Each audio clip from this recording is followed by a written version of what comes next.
Breaking news చూస్తున్నాం. చంద్రబాబు నివాసంలో TDLP సమావేశమైంది. రేపు అసెంబ్లీ సమావేశాలపై చర్చించనున్నారు. చంద్రబాబు నివాసానికి పార్టీ ఎమ్మెల్యేలు అచ్చెన్నాయుడు, బాలకృష్ణ, రామానాయుడు తదితరులు హాజరయ్యారు.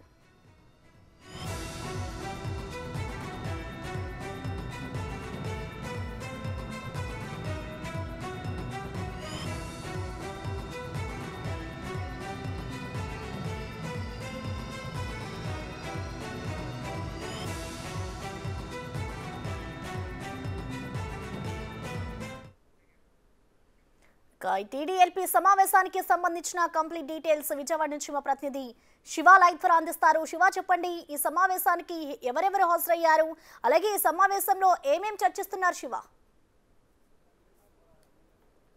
మొత్తం చూసుకుంటే తెలుగుదేశం పార్టీకి సంబంధించిన శాసనసభ్యులు మొత్తం కూడా దాదాపుగా 19 మంది శాసనసభ్యులతో పాటు ఇటీవల వైఎస్ఆర్సీపీ నుంచి టీడీపీకి మద్దతు పలికిన 4 శాసనసభ్యుల్లో కూడా 3 శాసనసభ్యులు ఈ సమావేశానికి హాజరయ్యారు. ప్రధానంగా చూసుకుంటే రేపటి నుంచి 3 నుంచి 4 రోజుల పాటు జరగబోతున్న బడ్జెట్ సమావేశాలకు సంబంధించి కూడా టీడీఎల్పీ చంద్రబాబు అధ్యక్షుల విస్తృతస్థాయి సమావేశం జరుగుతోంది. దాదాపుగా 40 నిమిషాలుగా ఈ సమావేశం కొనసాగుతుంది. దాదాపుగా 5 సంవత్సరాల కాలంలో ఆంధ్రప్రదేశ్లో వైసీపీ సర్కార్ ప్రజా వ్యతిరేక విధానాలను అవలంబిస్తుంది.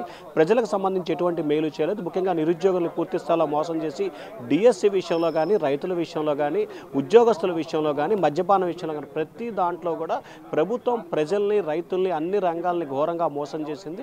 దీన్ని పూర్తి స్థాయిలో శాసనసభ వేదికగా చివరిసారి జరగబోతున్న శాసనసభ సాక్షిగా ప్రభుత్వ తీరుని ఎండగట్టాలని చెప్పి టీడీఎల్పీ నిర్ణయం తీసుకుంది. అలాగే రాజ్యసభ ఎన్నికకు సంబంధించి కూడా టీడీపీకి సరైన బలం లేదు. కానీ దీనిపై ఏ విధంగా చేయాలి, ఏమిటి అనే దానికి సంబంధించి కూడా కొద్దిసేపట్లోనే విస్తృతంగా దానిపై సమావేశం జరుగుతుంది. ప్రధానంగా రాజ్యసభకు సంబంధించి కూడా 3 రాజ్యసభ స్థానాలు ఖాళీ అయినాయి ఆంధ్రప్రదేశ్ సంబంధించి. దీంట్లో వైఎస్ఆర్సీపీ 3 అభ్యర్థులు ఖరారు చేసే ప్రయత్నం చేస్తాం. టీడీపీకి సంబంధించి 44 మంది శాసనసభ్యులు మద్దతు కావాలి. ప్రస్తుతం టీడీపీకి 24 మంది శాసనసభ్యులు మద్దతు మాత్రం ఉంది. మరొక 20 మంది వైఎస్ఆర్సీపీ నుంచి మద్దతు పలికే అవకాశాలు ఉన్నాయని చెప్పి టీడీపీ నేతలు భావిస్తున్నారు. దీనికి సంబంధించి కూడా కొద్దిసేపటి పవన్ కళ్యాణ్తో ఇదే అంశానికి సంబంధించి కూడా చంద్రబాబు చర్చించారు. అయితే దీనికి సంబంధించి టీడీఎల్పీలో చర్చించి ఒక నిర్ణయం తీసుకునే అవకాశం అయితే కనిపిస్తోంది. మరొక వైపు రాష్ట్రంలో నిరుద్యోగ, మద్యపాన నిషేధం, ఉద్యోగులకి సిపిఎస్ విషయంలో కానీ మిగిలిన అన్ని విషయాల్లో కూడా ప్రభుత్వం ఘోరంగా మోసం చేసిందని చెప్పి కూడా భావిస్తున్నారు. రేపు ఉదయం ఏదైతే అసెంబ్లీ సాక్షిగా కూడా ప్రభుత్వ తీరుని ఎండగట్టాలని చెప్పి భావిస్తున్నారు. రేపు ఉదయం 10 గంటలకు శాసనసభ ప్రారంభమవుతుంది. ప్రారంభమైన తర్వాత గవర్నర్ ప్రసంగం ఉంటుంది. ఆ తర్వాత బీఎస్సీ సమావేశం, ఆ తర్వాత సభ వాయిదా పడుతుంది.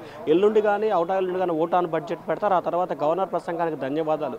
గవర్నర్ ప్రసంగం ధన్యవాద తీర్మానం చేసే సమయంలో ప్రభుత్వ తీరుని పూర్తి స్థాయిలో ఎండగట్టాలి. 5 సంవత్సరాల కాలంలో ప్రభుత్వం చేసిన మోసాన్ని అసెంబ్లీ సాక్షిగా కూడా నిరసన గళం వినిపించి రాష్ట్ర ప్రజలకి వాస్తవ పరిస్థితులు వివరించే ప్రయత్నం చేయాలని చెప్పి టీడీపీ నిర్ణయం తీసుకుంది. రేపు 9:30 సమయంలో కూడా వెంకటపాలెంలో ఎన్టీఆర్ విగ్రహానికి నివాళులర్పించి అక్కడి నుంచి కూడా అసెంబ్లీకి చేరుకుంటారు. అసెంబ్లీకి సంబంధించి అక్కడ ఏదైతే విద్యుత్ సబ్స్టేషన్ ఉందో అక్కడి నుంచి టీడీపీ నేతలు ర్యాలీగా అసెంబ్లీకి వెళ్ళాలని చెప్పి కూడా నిర్ణయం తీసుకున్నారు. వీటితో పాటు ముఖ్యంగా డిఎస్సికి సంబంధించి కానీ, నిరుద్యోగులకు సంబంధించి కానీ, మహిళలకు సంబంధించి కానీ, రైతులకు సంబంధించి చేసిన మోసాన్ని ప్రధానంగా కూడా చర్చిస్తున్నట్టు తెలుస్తూ ఉంది.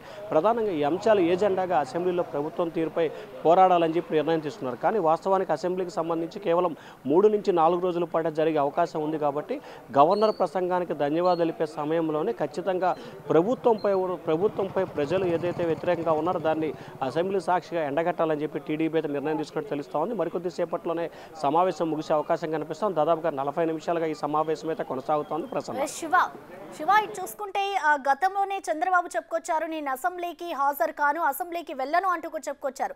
సో ఈ మీటింగ్ అంతా చూసుకుంటే రేపు అసెంబ్లీకి వెళ్ళే అవకాశం ఉందనుకోవచ్చా చంద్రబాబు? లేదంటే ఈ మీటింగ్ లో ఏదైతే అంశాలని ప్రస్తావించారో, ఏ అంశాలని ఆయన మాట్లాడుతున్నారో దానికి సంబంధించే ఆ పార్టీ పెద్దలతోనే వెళ్ళి అసెంబ్లీలో ప్రస్తావించాలి అన్నట్లుగా చెప్పుకుంటారనుకోవచ్చా? అంటే ప్రధానంగా చూసుకుంటే ఏదైతే చంద్రబాబుకి సంబంధించి అసెంబ్లీలో జరిగిన అవమానానికి బేరేజ్ వేసుకొని ఆయన అసెంబ్లీకి రాను అని చెప్పి కూడా శపథం చేశారు. మరలా ముఖ్యమంత్రి అయిన తర్వాతే అసెంబ్లీకి వస్తారని చెప్పి గతంలో జరిగిన శాసనసభ సమావేశంలో చంద్రబాబు శపథం చేశారు. చంద్రబాబు రేపు ఎల్లుండి కదలిరా బహిరంగ సభల్లో పాల్గొబోతున్నారు. రేపు ఎల్లుండి ఆయన 3-4 జిల్లాల్లో కూడా పర్యటన చేయబోతున్నారు. తెలుగుదేశం పార్టీ రాష్ట్ర అధ్యక్షుడు టీడీఎల్పీ ఉపనాయకుడు అచ్చెన్నాయుడు నేతృత్వంలో ఈ సమావేశానికి సంబంధించి కూడా అధ్యక్షతన జరగబోతోంది. రేపు అసెంబ్లీ సమావేశాలు మొత్తం కూడా అచ్చెన్నాయుడు, అలాగే నిమ్మల రామనాయుడు, పయ్యావుల కేశవ్ వీరి నేతృత్వంలోనే కూడా అసెంబ్లీ సమావేశాలకు హాజరగబోతున్నారు. వీరు దానికి అనుగుణంగానే టీడీఎల్పీ కార్యాలయంలో జరుగుతున్న తీరు వ్యవహారాలకు సంబంధించి ఎప్పటికప్పుడు నిర్ణయం తీసుకుని అసెంబ్లీలో ప్రభుత్వ తీరు ఎండగట్టాలని చెప్పి కూడా నిర్ణయం తీసుకున్నట్టు తెలుస్తూ ఉంది. Prasanna. Right, thank you Shiva.